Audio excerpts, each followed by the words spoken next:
नमस्कार, खबरों की खबर में आपका स्वागत है। मैं हूं संकेत उपाध्याय। कांग्रेस सांसद राहुल गांधी को मानहानि के एक मामले में 2 साल की सजा सुनाने के सूरत की एक कोर्ट के फैसले से देश की जो राजनीति उसमें नए सिरे से गर्मी आ गई। फैसले के बाद कांग्रेस के नेता कार्यकर्ता देश भर में कोर्ट के फैसले के विरोध में सड़कों पर उतर आए। ये वो तस्वीरें हैं जो कि आप स्क्रीन पर देख रहे हैं। फिर चाहे देहरादून हो, चाहे चेन्नई हो, गुवाहाटी हो, दिल्ली हो, राहुल गांधी सूरत से जब प्लेन पकड़ करके वापस आए तो दिल्ली का एयरपोर्ट हो, हर जगह कांग्रेस पार्टी के कार्यकर्ता सड़कों पर दिखे। कांग्रेस का यह कहना है कि वो सूरत की कोर्ट के फैसले से सहमत नहीं है और उन्होंने इसे बीजेपी की राजनीति का हिस्सा बताया। वो मसला अलग कि ये मामला कोर्ट का है, ये फैसला कोर्ट का है। कोर्ट ने ये आदेश दिए हैं कि वो दोषी हैं मानहानि के केस में। कांग्रेस जिस फैसले के विरोध में आज सड़कों पर उतरी, उसे सुनाए जाने के समय खुद राहुल गांधी आज अदालत में कांग्रेस के वरिष्ठ नेताओं के साथ मौजूद थे सूरत में। इस दौरान पूरे कोर्ट परिसर में कड़ी सुरक्षा की गई थी। अदालत ने आज जो फैसला सुनाया, पहले उस पर एक नजर डाल लेते क्योंकि शुरुआत वहीं से हुई। दरअसल सूरत के chief judicial magistrate H Verma ने 13 अप्रैल 2019 के एक मामले में राहुल गांधी को आपराधिक मानहानि का दोषी पाया और 2 साल की सजा सुनाई।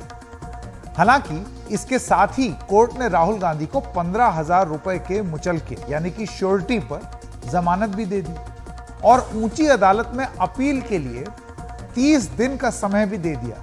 और जब तक ये 30 दिन का समय है तो वो जो सजा है उसको अभी फिलहाल सस्पेंड किया है, यानी कि वो दोषी अभी भी करार है लेकिन सजा जो है वो सस्पेंड हो गई। 30 दिन का समय है और उनको बेल मिली हुई है।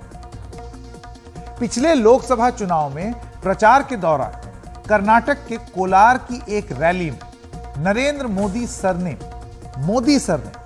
नरेंद्र नहीं, उन्होंने मोदी सरनेम को लेकर के राहुल गांधी ने एक टिप्पणी की थी। इस पर गुजरात के सूरत पश्चिम के बीजेपी के विधायक और पूर्व मंत्री पूर्णेश मोदी ने राहुल गांधी के खिलाफ आपराधिक मानहानि का केस दर्ज कर दिया। उन्होंने बात की मोदी सरनेम की और आगे चल के आपको बताएंगे कि उन्होंने क्या बात कही थी। उन्होंने ये बोला कि नीरव मोदी हैं और उसी तरीके से मोदी जो सरनेम है उसको लेकर के उन्होंने एक टिप्पणी की। हम उसको दोहरा नहीं सकते क्योंकि मानहानि का मामला है, लेकिन उस सरनेम को लेकर के उन्होंने ये बोला, एक टिप्पणी की, वो आपत्तिजनक रही। तो पूर्णेश मोदी जो हैं, क्योंकि वो भी मोदी हैं, उन्होंने ये आपराधिक मानहानि का दर्ज किया ये केस सूरत में। पूर्णेश मोदी ने कहा कि मैं उसी समुदाय से आता हूं जिसका सरनेम मोदी है और राहुल गांधी के बयान से हमारी भावनाओं को ठेस पहुंची।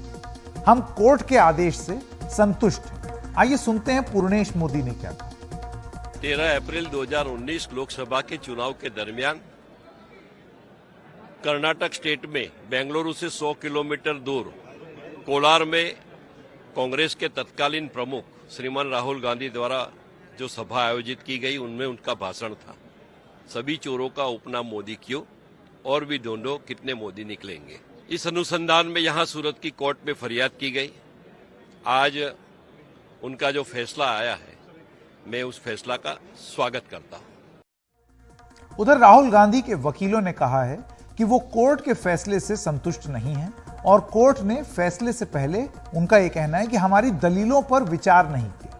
कांग्रेस के वरिष्ठ नेता और सुप्रीम कोर्ट के सीनियर एडवोकेट अभिषेक मनु सिंघवी ने यह कहा कि कोर्ट के फैसले में कई खामियां हैं और कांग्रेस इस फैसले को ऊंची अदालत में चुनौती देगी। तो इसकी तारीखें, इस प्रक्रिया को भी हम गौर से देखेंगे कि एक ठीक प्रकार से ये न्यायिक प्रक्रिया हुई है कि नहीं। लेकिन प्राथमिक दृष्टि से ये चौथा मुद्दा भी अत्यंत महत्वपूर्ण है। 5वां, एक प्रावधान है कानून में, उसको 202 कहते हैं। 202 विशेष रूप से बनाया गया उनके लिए कि अगर वारदात हुई कोलार में और आपने जाके त्रिवेंद्रम में कंप्लेंट फाइल कर दी, वारदात हुई कोलार में और आपने जाके श्रीनगर में कंप्लेंट फाइल कर दी, तो कोई भी मैजिस्ट्रेट उसकी शुरुआत करने से भी पहले, निर्णय तो बहुत बात की बात है, शुरुआत करने से भी पहले एक जांच करेगा कि ये पूरी तरह से आउट ऑफ जुरिस्डिक्शन है या जुरिस्डिक्शन के अंदर यानी अधिकार क्षेत्र के अंदर है कि नहीं है। 202 का इसमें सीधा उल्लंघन हुआ है। सूरत के मैजिस्ट्रेट ने जिस आसानी से इस मामले में आगे बढ़ोतरी की है और फिर निर्णय दिया है कोलार वाले वक्तव्य के विषय में, वो अत्यंत आपत्तिजनक है कानूनी रूप से और क्वेश्चनेबल है, जो कि और हम इसका विश्लेषण करेंगे। छठा, ये भी सुनने में आया है और जहां तक तथ्य हमारे पास हैं जिनको हम चेक करेंगे कि आप जानते हैं कि कन्विक्शन के बाद सेंटेंसिंग दंड के लिए अलग से हियरिंग होनी पड़ती है। वो अलग से हियरिंग जरूर हुई, लेकिन 15-20 मिनट की हियरिंग के बाद जो सबसे ज्यादा सेंटेंस हो सकता है वो दिया गया 2 वर्ष का। वो प्रक्रिया भी किस हद तक सही है गलत है उसको भी देखा जाएगा। इस सब का मूल निचोड़ क्या है? मूल निचोड़ ये है कि जानबूझकर गलत केसेस को थोपकर आवाज को रोकना, बंद करना, डराना, धमकाना, ये प्रक्रिया ये सरकार भिन्न भिन्न रूप से कर रही है। साथ साथ इससे कहीं ज्यादा आपत्तिजनक वक्तव्य दिन प्रतिदिन इनके द्वारा, इनके मंत्रियों द्वारा, इनके वरिष्ठ नेताओं द्वारा, इनके कार्यकर्ताओं द्वारा को अनदेखी, अनसुनी कर दिया जाता है। लेकिन इस भय से अगर वो सोचते हैं कि किसी रूप से जनहित के मुद्दों को उठाने में कांग्रेस हिचकेगी या राहुल गांधी हिचकेंगे, तो ये गलत धारणा है। जैसा मैंने कहा, ये एक पहला निर्णय है, सबसे निचले दर्जे का निर्णय है, जो कि हमारी न्यायिक हायरार्की में सबसे निचला दर्जा होता है मैजिस्ट्रेट का। इसके बाद सेशंस कोर्ट ले जाएंगे इसको, और उसके ऊपर भी कई अदालतें हैं। ये गलत निर्णय है, कानून में इसका समर्थन नहीं किया जा सकता, और हम आश्वस्त हैं कि जल्द से जल्द इस विषय में हमारे पास एक सकारात्मक निर्णय आएगा। इस फैसले के बाद राहुल गांधी ने ट्वीट के जरिए अपनी प्रतिक्रिया जताई और कहा कि वो सच की खातिर बिना डरे लड़ते रहेंगे। राहुल गांधी ने लिखा है कि मेरा धर्म सत्य और अहिंसा पर आधारित है। सत्य मेरा भगवान है, अहिंसा उसे पाने का साधन। उन्होंने महात्मा गांधी को कोट किया और ये ट्वीट कर दिया जवाब में। भगत सिंह, सुखदेव और राजगुरु को शहीद दिवस पर सादर नमन। सच और हिम्मत का दामन थाम देश के लिए बेखौफ लड़ते जाना भारत मां के इन्हीं वीर सपूतों से सीखा है। इनकलाब जिंदाबाद। ये राहुल गांधी के बयान है। राहुल गांधी की ये जो बहन है, इस बयान के बाद उनकी बहन और कांग्रेस नेता प्रियंका गांधी ने भी एक ट्वीट कर दिया और उन्होंने कहा कि डरी हुई सरकार विपक्ष की आवाज दबाने की कोशिश कर रही है। प्रियंका गांधी ने लिखा है कि डरी हुई सत्ता की पूरी मशीनरी साम, दाम, दंड, भेद लगाकर राहुल गांधी की आवाज को दबाने की कोशिश कर रही है। मेरे भाई न कभी डरे हैं, न कभी डरेंगे। सच बोलते हुए जिए हैं, सच बोलते रहेंगे। देश के लोगों की आवाज उठाते रहेंगे। सच्चाई की ताकत व करोड़ों देशवासियों का प्यार उनके साथ है। इस बीच कानून मंत्री किरण रिजिजू समेत कई मंत्री और बीजेपी के बड़े नेता राहुल गांधी के खिलाफ इस फैसले के पक्ष में उतर आए हैं और उन्होंने कहा कि राजनीति में शब्दों का इस्तेमाल सोच समझकर करना चाहिए, क्योंकि शब्द का दर्द सबसे बड़ा होता है। जवाब में कांग्रेस के बड़े नेताओं ने कहा कि चुनाव के दौरान इस तरह की बयानबाजी आम बात है और पुराने दौर में ऐसे मामलों को राजनीति का हिस्सा मानते हुए उदारता दिखाई जाती थी। इसका हमको अंदाजा लग रहा था कि ये लोग जब बार बार बुलाना ये करना कर रहे थे तो उन्होंने तो उनको शिक्षा दी है, लेकिन हम बेल भी मिला है। आगे की रणनीति क्या होना चाहिए हम देखेंगे। बीजेपी हर चीज पे हमला बोलती है, कौन सी चीज छोड़ी है, और खुद को छोड़ के बाकी के ऊपर उंगली दिखाते हैं। दूसरों को एक उंगली दिखाते हैं, लेकिन 4 उंगलियां उनके तरफ दिखाते हैं। राहुल जी को इस सच्चाई को स्वीकार करना चाहिए कि शब्दों की चोट शस्त्रों की चोट से ज्यादा गहरी और पीड़ादायी होती है, और शब्द जब अनर्गल और झूठे हों तब तो चोट और गहरी और कष्टदायी हो जाती है। इसलिए हमारी कानूनी व्यवस्था में अनर्गल बेतुके आरोप लगाने वालों पर सजा का सीधा प्राविधान है। राहुल गांधी जी के ये जो कमेंट है, ये तो पॉलिटिकल कमेंट चलते रहते हैं।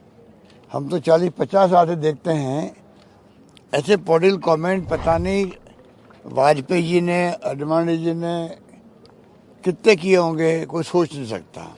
मुझे पूरा विश्वास है, जुडिशरी पे हमें विश्वास है कि फैसला आने वाले वक्त में सही फैसला होगा और इसमें कोई जो इन्होंने कोशिश की है जिस प्रकार से मैसेज देने की, उसमें ये कामयाब नहीं हो गए। राहुल गांधी जो भी बोलते हैं वो आजकल ऐसा हो गया कि उससे सिर्फ नुकसान ही होता है।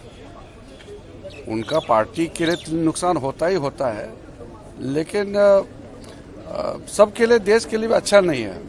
कांग्रेस के कुछ एमपी और कांग्रेस के कुछ नेता मुझे बताया, आज भी बताया, कि राहुल गांधी का जो रवैया है उसके वजह से सब खराब हो गया। उनके पार्टी भी डूब रहा है और साथ साथ में बाकी को भी नुकसान होता है। राहुल गांधी जी को ये सरकार डरते हैं, मोदी जी डरते हैं, और राहुल गांधी को दबाने की हर संभव कोशिश किया जाते हैं, चाहे सदन के अंदर हो चाहे सदन के बाहर हो। इसलिए एक फर्जी मामला दर्ज करके राहुल गांधी जी के खिलाफ कोई बीजेपी पार्टी की जो घिनौना साजिश थे वो रच रहे गए थे।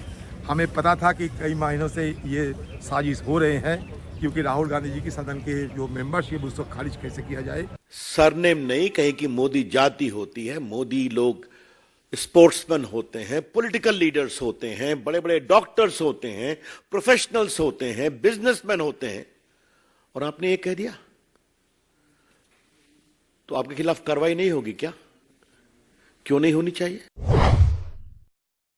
राहुल गांधी जी ने मोदी सरनेम के ऊपर टिप्पणी की, मुझे लगता है गलत थी, मगर प्रधानमंत्री जी ने, देश के सबसे पहले प्रधानमंत्री जवाहरलाल नेहरू जी के सरनेम पे भी तो टिप्पणी की। बहुत ज्यादा मजाक उड़ाया उन्होंने, वो तो है सबके सामने संसद में जो उन्होंने किया, उन्होंने भी ठीक नहीं किया। तो अगर दो बड़े नेता एक दूसरे के उपनाम के ऊपर मजाक उड़ा रहे हैं तो एक को सजा हो एक को ना हो, ये तो ठीक नहीं है। मेरे को लगता है संयम सबको रखना चाहिए। और मैं उम्मीद करता हूं कि अगर सूरत की कोर्ट ने उनको दोषी करार किया है तो पटना और बाकी जगह भी इस मामले में उनको जरूर सजा मिलेगी। किस आधार पर आपने डिफेमेशन का केस फाइल किया पटना कोर्ट? ये कहा था कि मेरा भी नाम मोदी है, और जब मोदी सरनेम वाले लोगों को चोर कहा तो मैं अपमानित महसूस कर रहा हूँ। और मुझे कई लोगों ने कहा कि क्या आप भी चोर हैं? राहुल गांधी तो कह रहे हैं कि मोदी चोर है। तो सही है कि ये मानहानि का मामला बनता था, और इसलिए मैंने सीजेएम कोर्ट में मानहानि का मुकदमा दर्ज किया था। राहुल गांधी के खिलाफ कोर्ट के फैसले के बाद एक खास बात यह सामने आई है कि दिल्ली के मुख्यमंत्री अरविंद केजरीवाल इस मामले में राहुल गांधी का साथ देते दिखे। अरविंद केजरीवाल ने ट्वीट करके कहा कि गैर बीजेपी नेताओं और पार्टियों को खत्म करने की साजिश हो रही है, कांग्रेस से मतभेद हैं, लेकिन राहुल गांधी को इस तरह से मानहानि के मुकदमे में फंसाना ठीक नहीं। हम अदालत का सम्मान करते हैं, लेकिन इस फैसले से असहमत हैं। इस बीच बीजेपी सूत्रों के हवाले से यह मांग भी सामने आ रही है कि कोर्ट के फैसले के बाद राहुल गांधी की संसद सदस्यता खारिज की जाए। हालांकि किसी भी बड़े नेता ने अभी तक इसकी खुलकर मांग नहीं की है, लेकिन इस मांग के लिए सुप्रीम कोर्ट के जुलाई 2013 के ऐतिहासिक फैसले का हवाला दिया जा रहा है, जिसके तहत जनप्रतिनिधि कानून की एक धारा को खत्म कर दोषी जनप्रतिनिधियों को मिलने वाली राहत हटा दी गई थी। ये पूरा मामला क्या है देखिए, क्योंकि अब अगली स्टोरी अब यही डेवलप होगी कि राहुल गांधी लोकसभा के सांसद हैं भी या नहीं। कुछ कानून के जानकार ये मानते हैं कि जैसे ही आप दोषी करार दिए जाते हैं, जैसे कि इस अदालत ने दे दिया है, सुप्रीम कोर्ट के 2013 के इस ऑर्डर के बाद अब ऑटोमेटिकली आप डिस्क्वालीफाई हो जाते हैं। लेकिन यह ऑर्डर स्पीकर के पास आना चाहिए और उसके बाद स्पीकर उस पर जो भी फैसला सुने।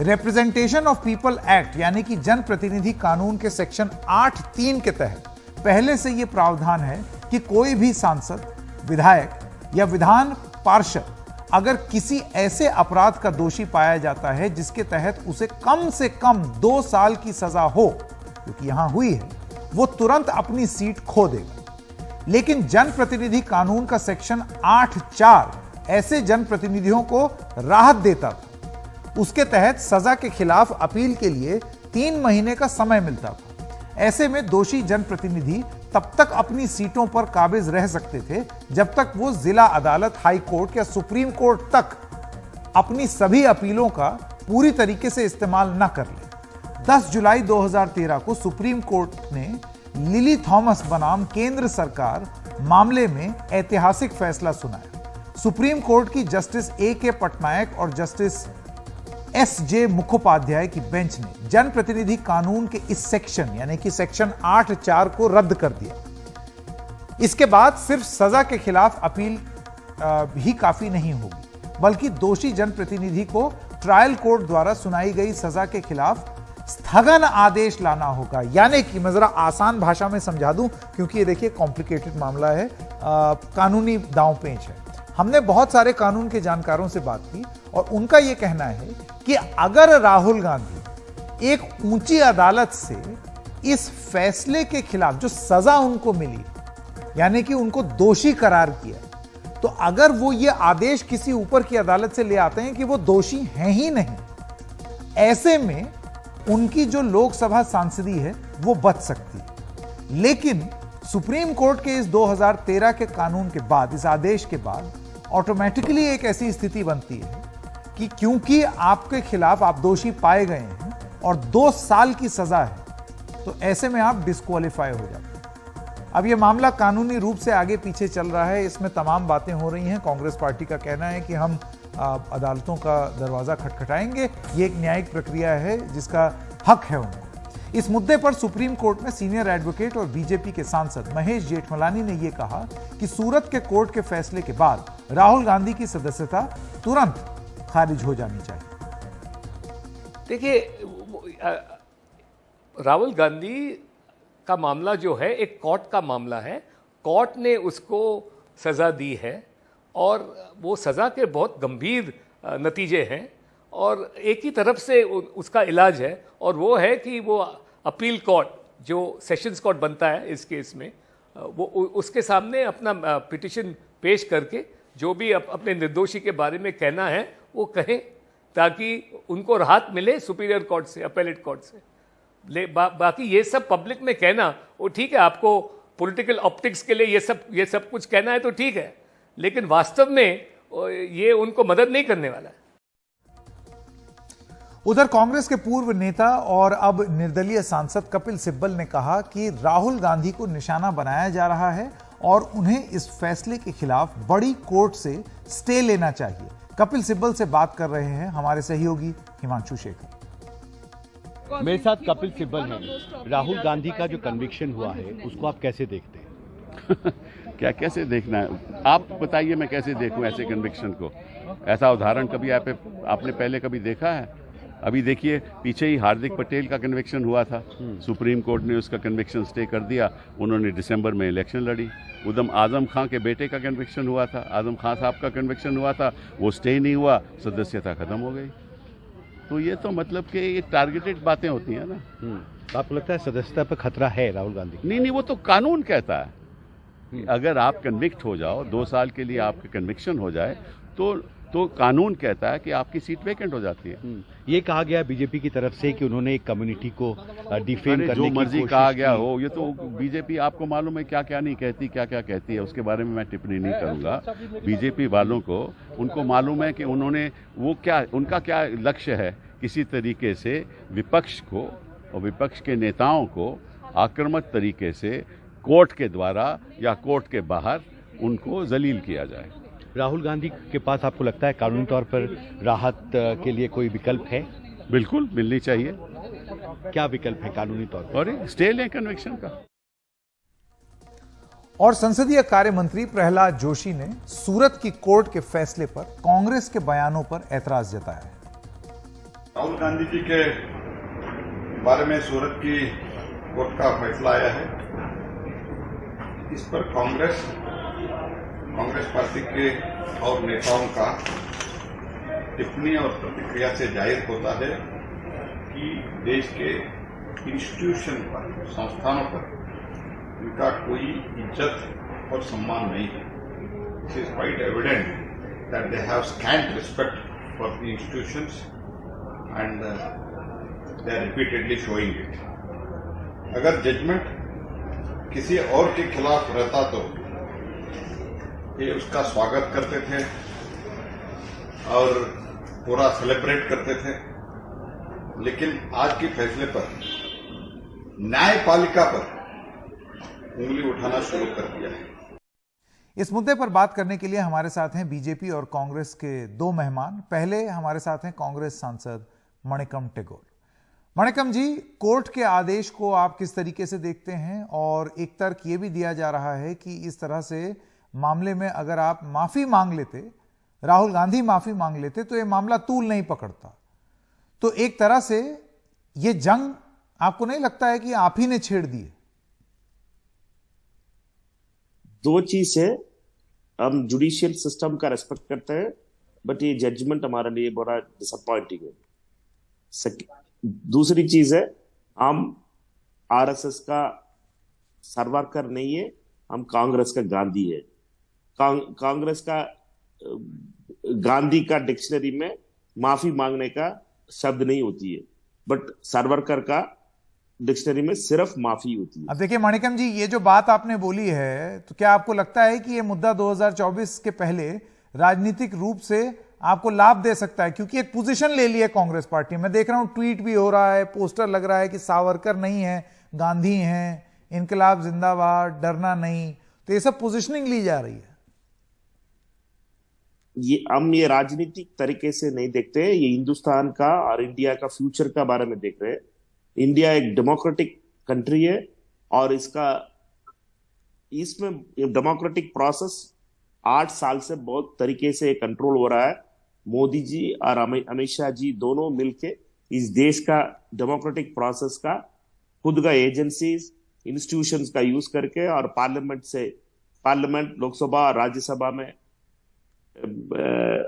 अपोजिशन पार्टीज का आवाज का बंद कर रहे हैं। सरकारों का खरीदने के लिए एजेंसीज का यूज कर रहे हैं। सरकारों का डिस्टेबलाइज करने के लिए एजेंसीज का मिसयूज हो रहा है। और ये डेमोक्रेसी का ऊपर अटैक है और इंडिया का फ्यूचर का ऊपर अटैक है।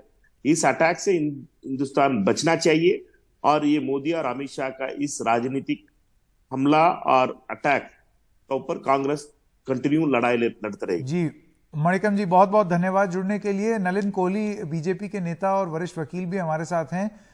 नलिन जी, इस पूरे मामले पर आपकी पहले तो प्रतिक्रिया जान लें।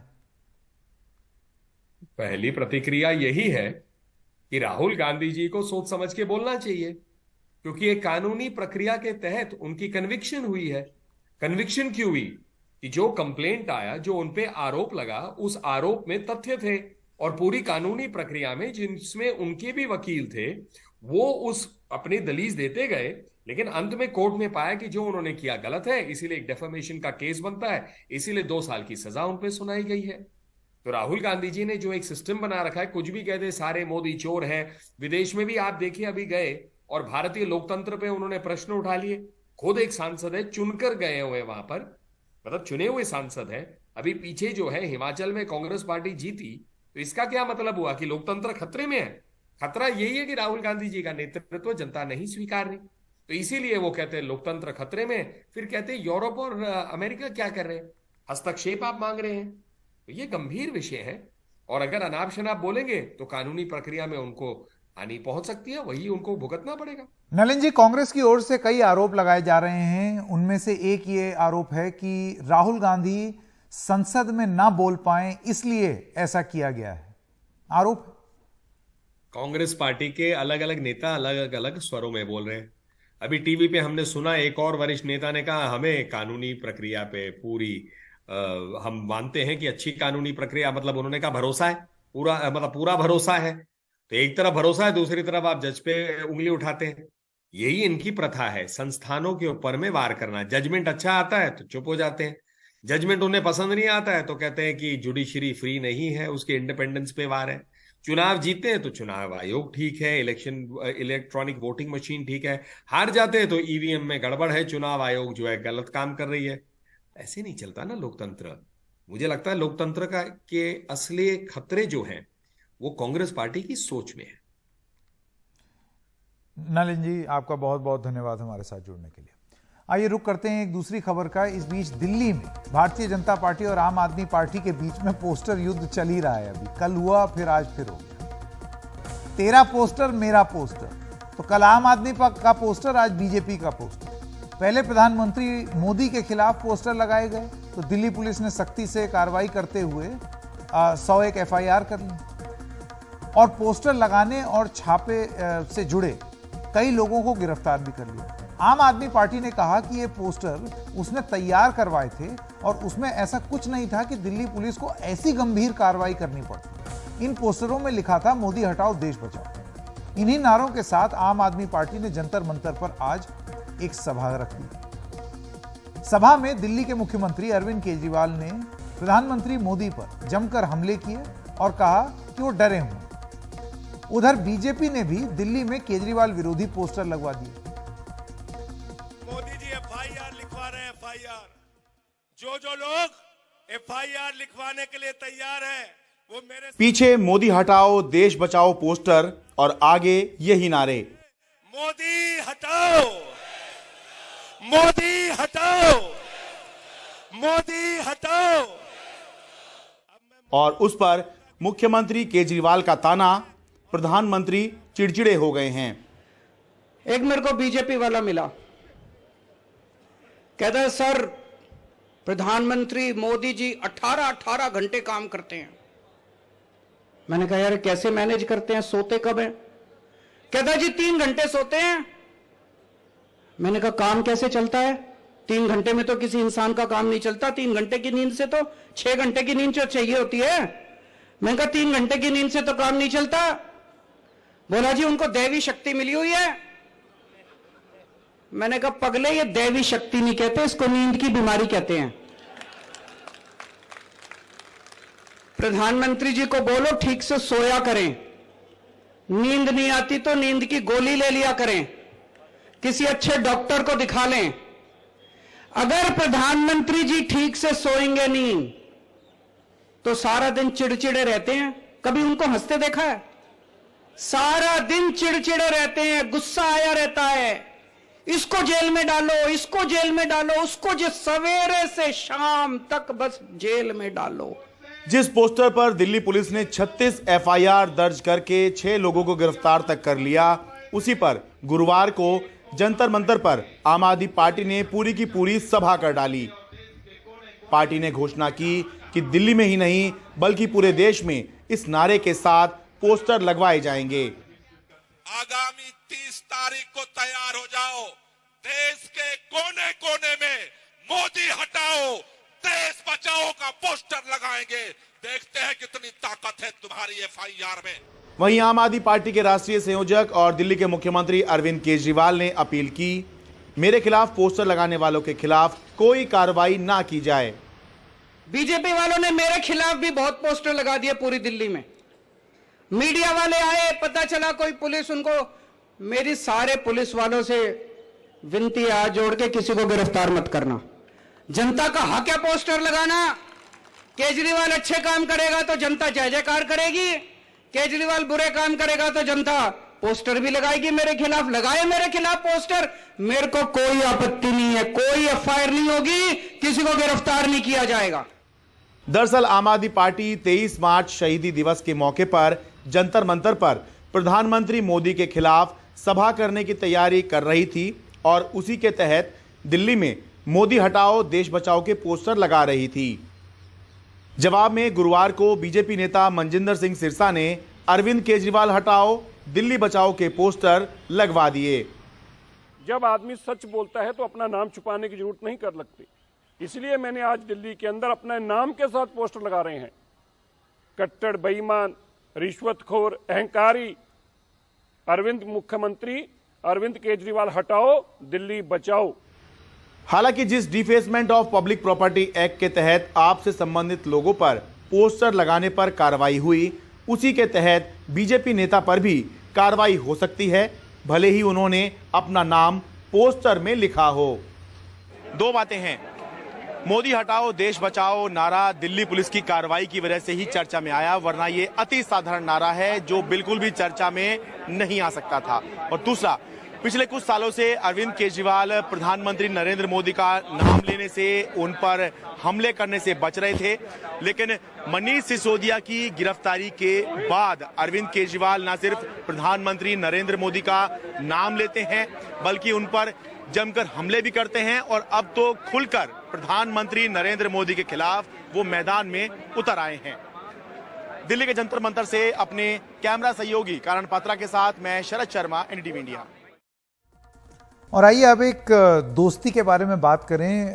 कुछ समय पहले हमने इसी कार्यक्रम में आपको एक दोस्ती के बारे में बताया था। अमेठी की ये वो दोस्ती है जिसमें अब बिछड़ने वाला भाग आ गया है। उसकी खबरें इन दिन सुर्खियों में। ये कहानी है आरिफ नाम के एक युवक की, जिसकी एक सारस के साथ दोस्ती का वीडियो पूरे देश ने देखा। अमेठी से आया था। ये सारस हर वक्त आरिफ के आसपास ही रहता था।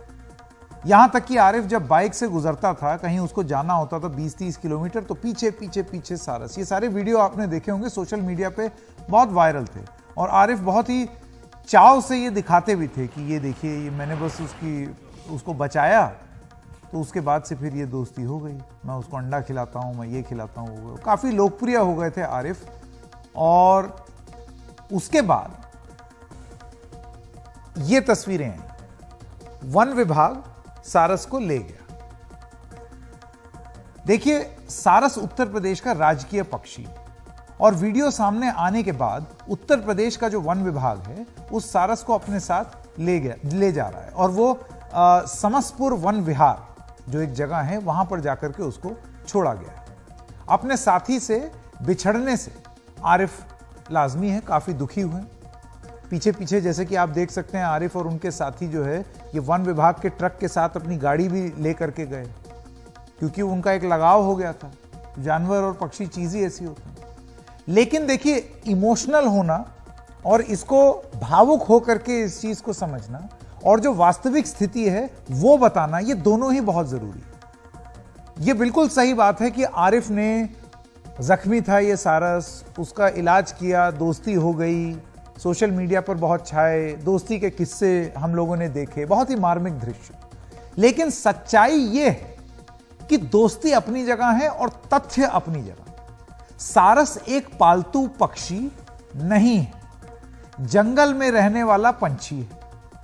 उसे उसके कुदरती निवास यानी कि जंगल में छोड़ा ही जाना था। यह कानून है। इसे लेकर वन विभाग के बड़े अधिकारियों ने आदेश दे दिया था। IUCN यानी कि international union for conservation of nature की रेड लिस्ट में सारस क्रेन को वल्नरेबल यानी कि कमजोर प्रजातियों में रखा गया है। आम भाषा में सारस को इंडियन सारस क्रेन कहा जाता है, जो दलदली इलाकों में, ऊंचाई के वेटलैंड्स, तालाबों में, पोखरों में और धान के खेतों के आसपास मिलता है। वेटलैंड्स यानी कि पानी और दलदल वाले इलाके, और लगातार घटते जाने से उन्हें खेतों में बदलने के ये तमाम सारी चीजें। वेटलैंड्स मतलब जहां पानी जमा हो जाता है। बहुत सारी जगह हमने देखा है कि सारस जो है उसका हैबिटेशन वो कम हो रहा है। बहुत सारे माइग्रेट भी करते हैं इधर से उधर। तो क्योंकि सूखा पड़ रहा है, सूखा होता चला जा रहा है और लोग खेती करने लगे हैं, तो सारस क्रेन के लिए वो जगहें कम होती जा रही हैं और इस वजह से वो इधर उधर भटक जाते हैं।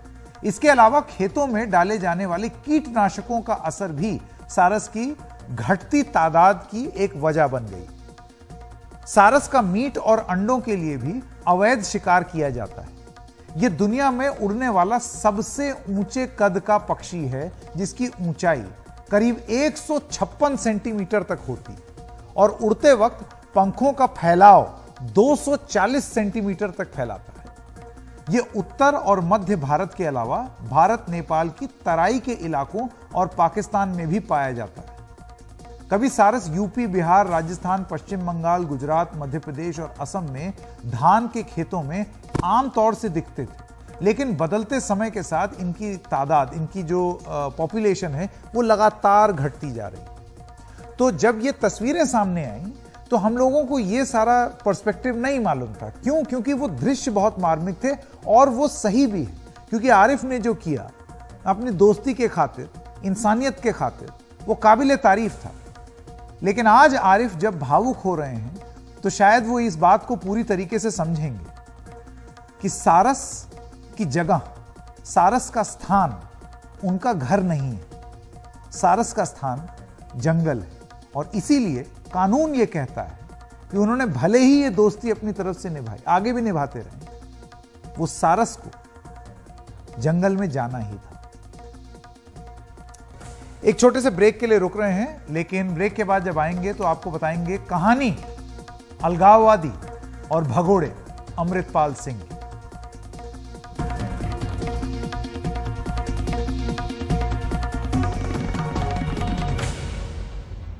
ब्रेक के बाद आपका स्वागत है। खालिस्तानी अलगाववादी अमृतपाल सिंह लगातार छठे दिन भी फरार है।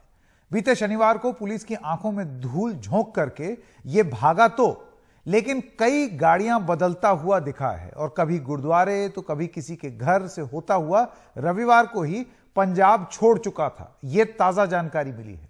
पुलिस की तफ्तीश के मुताबिक अमृतपाल और उसका एक सहयोगी 19 तारीख की रात हरियाणा के कुरुक्षेत्र के शाहबाद इलाके में एक घर में रुका।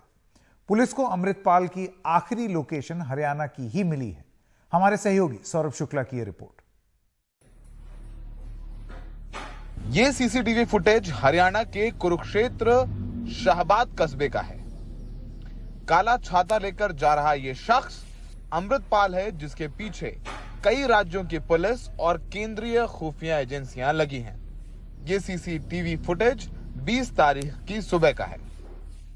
ये तस्वीर शाहबाद की रहने वाली बलजीत कौर की है, जिसने अमृतपाल और उसके सहयोगी पप्पल प्रीत को अपने घर पर पनाह दी।